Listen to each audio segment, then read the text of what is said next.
ذرا غوث نہیں صاحب، یہ جو مشکلات اس وقت پاکستان پیپلز پارٹی کو ہیں، کیا نون لیگ کے امیدواروں کو بھی ایسی کوئی مشکلات ہیں یا آپ لوگوں کے لیے سب سیٹ ہے معاملہ اور الیکشن کیمپین بہتر طریقے سے چل رہی ہے آپ لوگوں کی؟ ہم تو جمہوری لوگ ہیں، اپنی کمپین کر رہے ہیں، پورا پروسیس ہے ٹکٹ کی تقسیم کرنا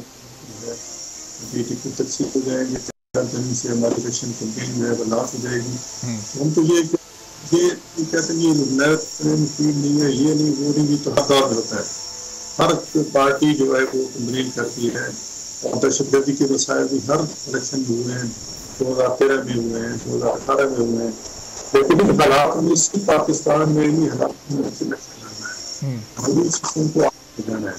بجائے اس کی ہم ایسے واضح نہ کریں کہ یہ غلط فیلڈ نہیں ہے، یہ نہیں وہ نہیں ہے۔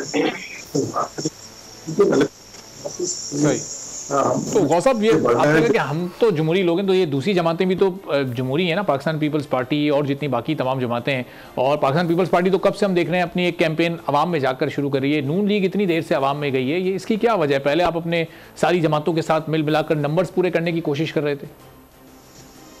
ایسی بات نہیں، میاں صاحب کی تو 21 اکتوبر کی ہے، اور اس کے بعد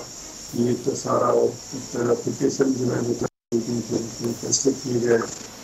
ٹکٹ جاری کیے جائیں گے، تو میاں صاحب تو 4 سال بعد واپس آئیں گے۔ اس کے پوسٹ سے گورنمنٹ آنے سے پہلے پارٹی میں ظاہر ہے،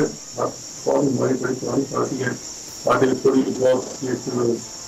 گروپنگ ہوتی ہے، لیکن میاں صاحب کے آنے سے تمام جو ہے پارٹی یکجا ہو گئی ہے، تو ظاہر ان کی طرح سے فیصلے لینا پڑے، سب کی مشاورت کرنا پڑی، اس کو تھوڑا لگتا ہے۔ اور جب دیکھیں گے کہ الیکشن کمپین جب شروع ہوگی تو اس وقت آپ دیکھیں گے کہ مسلم کے آپ کس طرح کر رہے ہیں۔ ہمارا ووٹر ابھی خاموش ہے، ہمارے اکثر امیدواروں کو یہ نہیں پتا کہ ہمیں ٹکٹ ملے گا نہیں ملے گا، سارے انتظار میں۔ جب ٹکٹ مل جائیں گے آپ دیکھیں گے کہ ہماری کمپین کس طرح ٹیک اپ کرتی ہے، اور ہمارے دن گھنٹے میں ایک ہی امیدوار ہے تو ظاہر ہے وہاں پہ کمپین کر رہے ہیں، کبھی چاہیے ٹھیک ہے، ایسی بات نہیں ہے۔ پوائنٹ آپ کا آ گیا۔ سبسکرائب کریں اور بیل دبائیں تاکہ کوئی خبر رہ نہ جائے۔